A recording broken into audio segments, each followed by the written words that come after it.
Welcome to Liner Notes. My name is David Bixler. Vagabond is the latest release from guitarist Dominic Miller on ECM and features Jacob Karlzon on piano, Nicolas Fiszman on bass, and percussionist Ziv Ravitz. In this episode of Liner Notes, Dominic shares the story behind this music that was conceived during the lockdown and talks about how his own projects fit into the demands of his ongoing 33-year stint as Sting's guitarist. Dominic Miller, welcome to Liner Notes from Paris. Thanks for taking the time to speak with us today. You have a new record on ECM, Vagabond, and this is your third recording. So welcome. The first thing I want to ask you, in reading about the music, it said that you conceived of this project in 2021, beginning of the pandemic.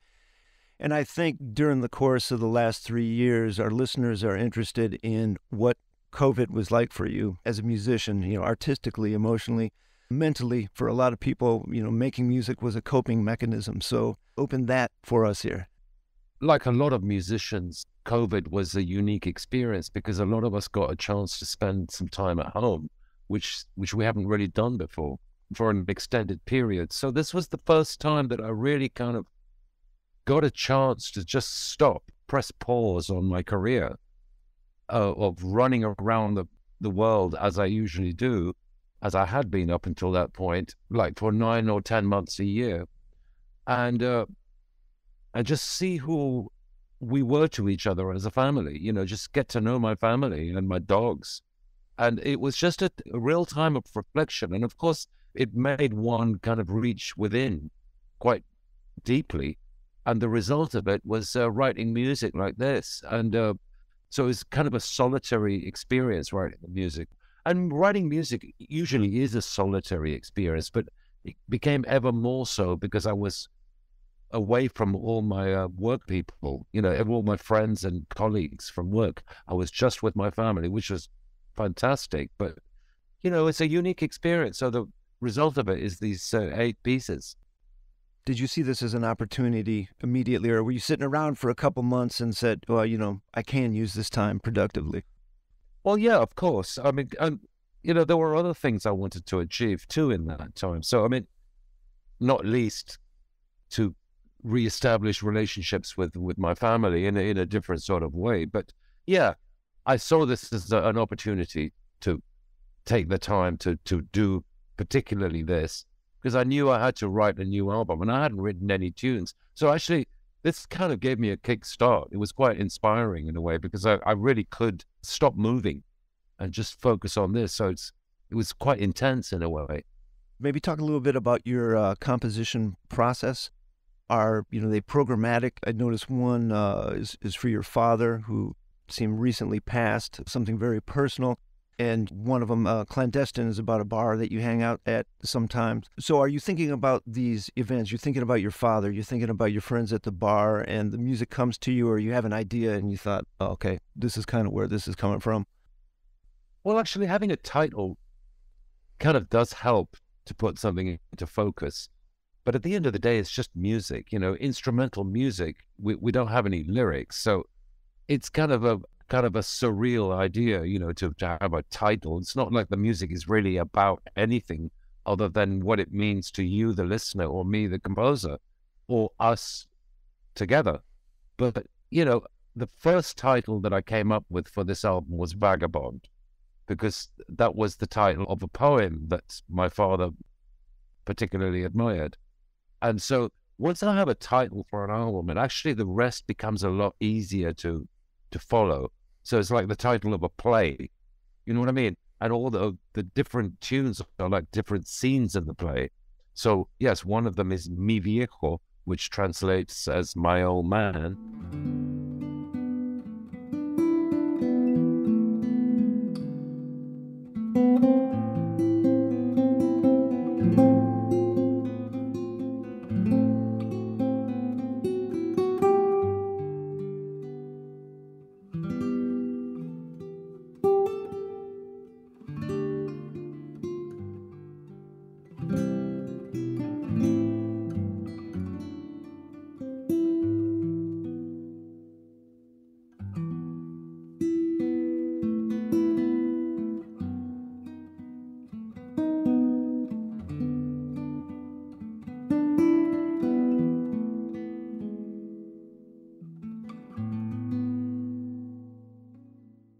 And Clandestine, as you pointed out, was one of the bars that I would walk past, which was always empty, not least because it was COVID time, but you know, that sort of thing. So I mean, it's just I find it's important to have titles just kind of help me go in the direction of the music, but it's not really the be all and end all. Any reason that there's no tune Vagabond, and it's only the umbrella? You know what? I never actually thought about that. Well, I don't know. I mean, yeah, because I know traditionally a lot of albums you would put probably the second track would be the album title. No, there's no reason for that. I think Vagabond is the sort of culmination of everything. It's what I like about the character of a vagabond. It's someone who really goes from town to town or from location to location, sharing stories and perhaps wisdom and stuff like that. It's not, I don't think of a vagabond as a homeless person, like who's just like a tramp or something like that. I think of a vagabond as more as someone who's got something to offer and will offer stories, poetry in return for food and shelter. So yeah, there is no tune on the album called Vagabond. I don't think I've got one in me actually just yet, but I hadn't noticed that until you pointed it out. Yeah, it's kind of the life of a musician, no? Yeah. Yeah. So, third release on ECM. First one, solo guitar. Second, completely different quartet with the accordion. And then this release. So tell me about this band. You know, I'm familiar with your drummer, but not the pianist or the bass player. Yeah, I mean, it's a special lineup. I don't like to use the same lineup when I do a record. I like to repeat the process, which is kind of very much an ECM thing as well, to not do the same thing as you did last time. So I assembled this group. Actually, once I started writing the music, it kind of came at the same time as I thought about what the lineup would be. So if we use that analogy of it being like a play, I kind of chose the actors who I wanted to play this piece. And of course, Ziv Ravitz came into my orbit, and you've heard of him. He's an incredible drummer via a pianist called Yaron Ham, and he's done a few gigs with me. So he was the first one who I thought of to be on this project because he's a great drummer because his cymbal work is really amazing. The way he paints the picture, and then Nicolas Fiszman was on my last album, Absinthe. And I've been working live with him for years. He's like my buddy and he knows all my stuff. Jacob Karlzon is a whole new unknown quantity for me. You know, he joined my touring band towards the end of the pandemic and before the pandemic started. So he was the last person I played with. Actually, this lineup was the last lineup I had before it all went to shit. You know what I mean? Mm-hmm. Yes, I do. He's an incredible pianist from Sweden who's got the touch of a classical pianist.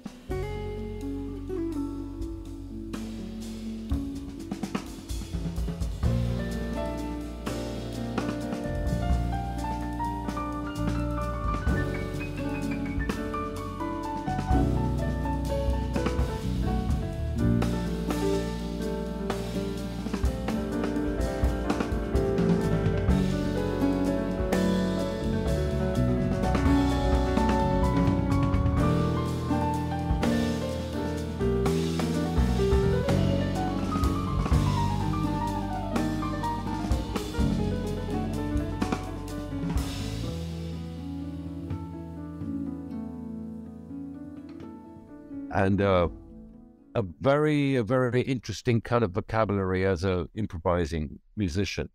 But the one thing that they all have in common, and the one thing that I wanted the most, was that I look for the most in musicians, more than anything, is instinct and the use of space. And these three musicians know exactly how to do that. So I really chose the right team, I think, to do it. And they really understand, once you give them the rough narrative of what the harmony, what the melody and the harmony and possibly the rhythm is, the tempo, I want them to improvise around those themes so that I play kind of a role. My role is just just to tell the story, which is pretty much the lead line, the melody, and let them do the kind of the coloring. You see what I mean? And it's a really good lineup. Yeah, really enjoyed the pianist. A couple things that gives clarity to me about one, you're talking about a play.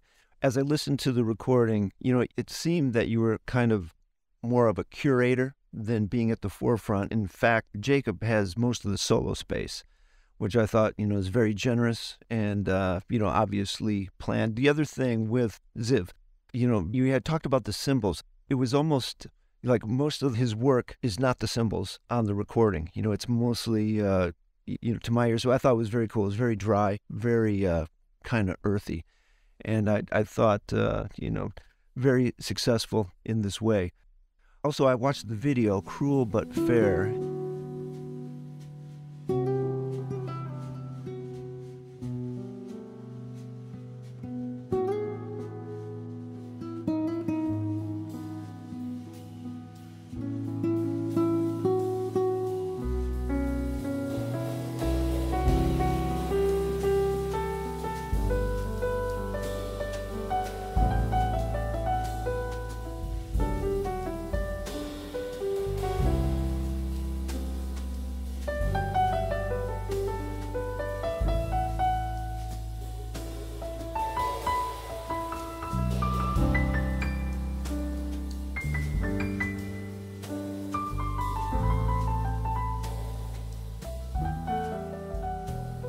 And, more and more, there's instrumental videos, a lot of guys that I've been interviewing. And did you have a vision for what this video was going to be? Or did ECM say, man, everyone's doing a video, you got to do one? Let me pick a song to make a video about. Well, yeah, the only vision I had for that was, basically they said, yeah, we'd like to do a video for a clip for the album. And they asked me which tune would I like to present. And at first I thought that Open Heart would be a good one, which is I think it's the third song on the album. And then we discussed it further, and then everyone seemed to like A Cruel But Fair more than that one. So we went with that one. And my vision with that was I thought in reverse, what I don't want is to do a video. First of all, we found a director that I'd worked with before on another video called Etude. And the same with Etude. What I don't want is, because it's instrumental music, I don't want to just be some old guy playing guitar and looking moody or carrying a guitar case and just, because I'm not saying anything. So we recruited Colleen, who's a dancer, to be in the video. And I didn't really have any concept other than I don't want to be the main person in this video. Much the same way that I don't want to be the main instrumental either. I like getting other people to, as you say, the curator. I think that's a good word. So on this video, I'm just curating the idea, but I want someone else to perform it.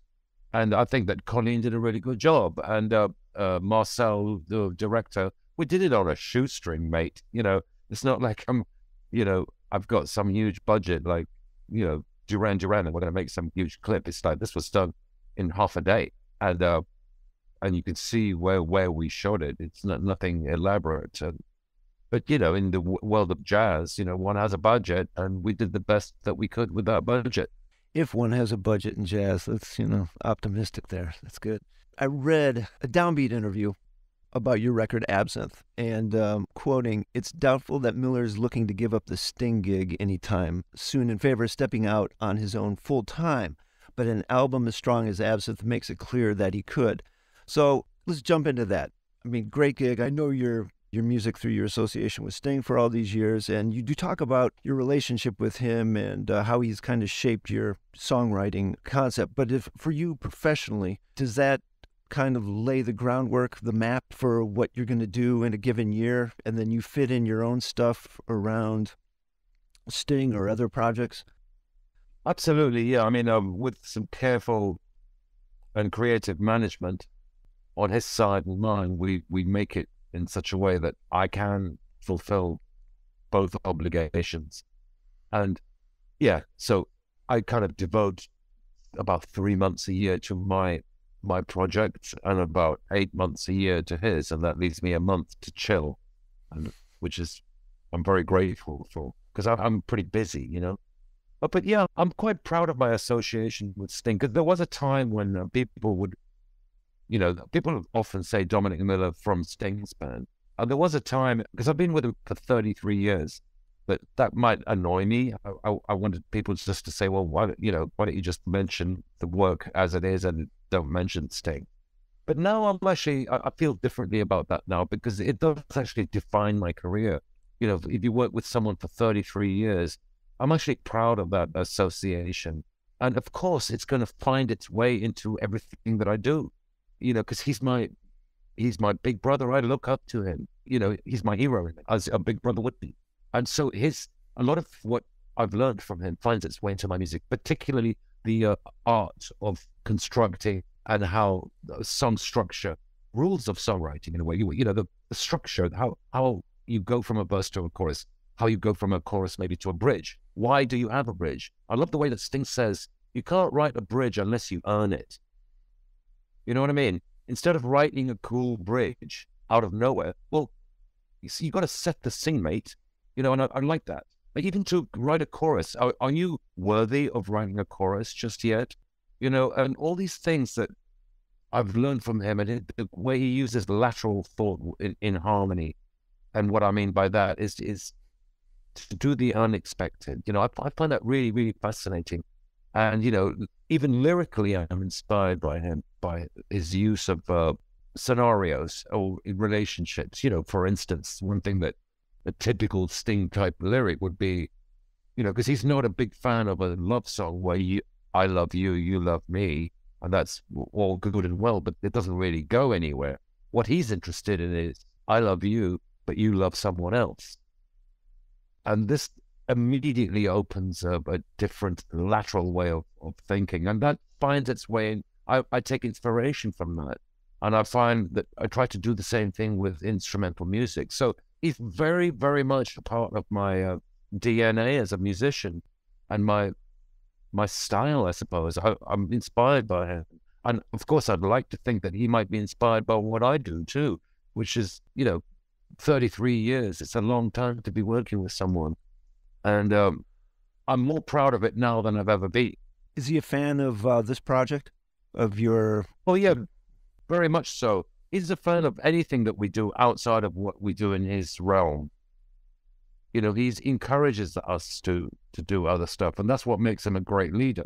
That means that when we come back to his table, we have something to show for our travels and our adventures. So, and we come back richer as musicians, and thereby making his experience, making him richer as a musician, because we put a lot of these new concepts and ideas into his world, which makes his world stronger. That's great. I wanted to ask you about, I thought was interesting, one of your credits includes the Chieftains. And my actual pandemic project, I got like deep into Irish trad. Were you doing like one of their kind of crossover projects, or do you play trad yourself? I read that your mother's Irish.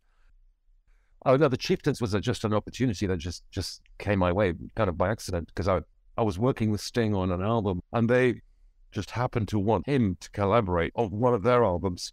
So they came to his house in Wiltshire, in the south of England. And of course, I happened to be there, and Sting offered his guitarist to join in on the project. And but I do love Irish music.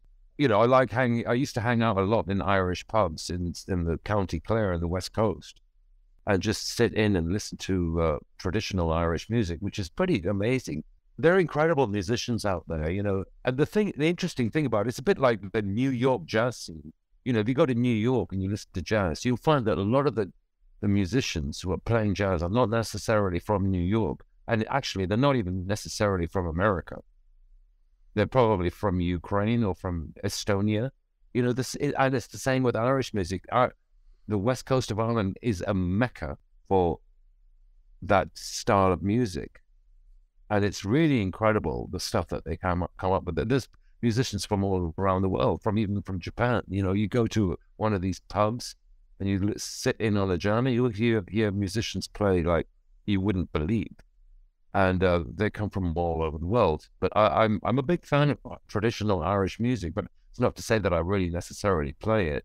Mm-hmm. But Okay. I do like the Chieftains a lot. You know, the great musicians they were, and really cool people to hang out with.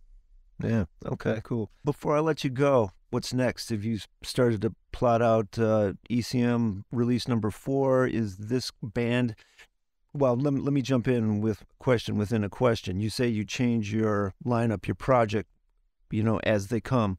Will this record be toured, promoted, or are you done and you're on to the next one?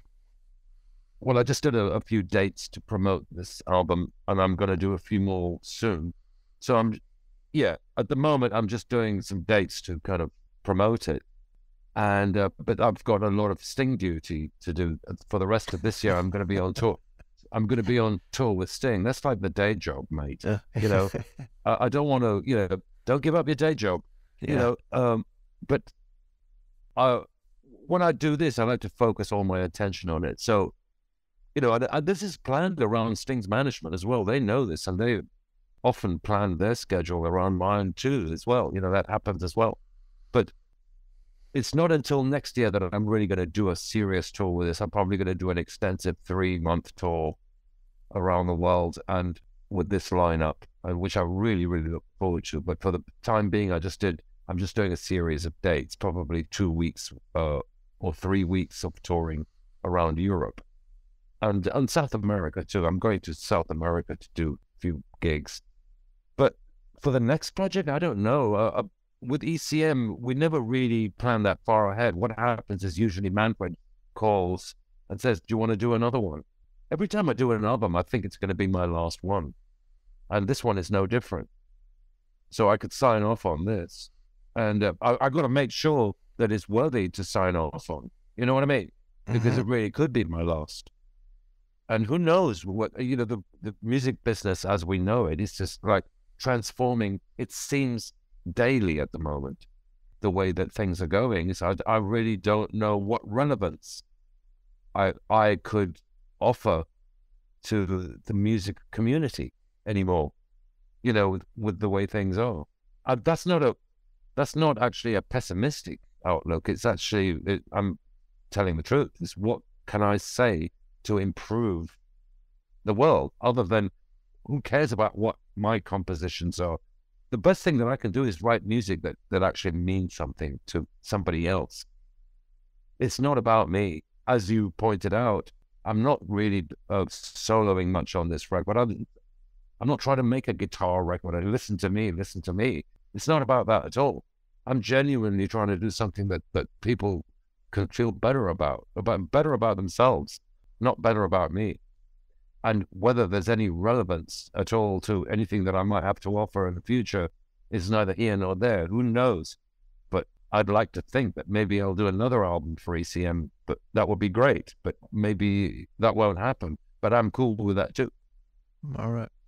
Well, on that note, Dominic, thank you for your time. The recording is Vagabond on ECM. Beautiful music, beautifully recorded, as ECM tends to be. So appreciate that music, man. And thank you for your time. Liner Notes is grateful for the support of Van Doren Reeds and Mouthpieces. Be sure and check out the Van Doren Advisory Studio in New York City for all your sound sculpting needs.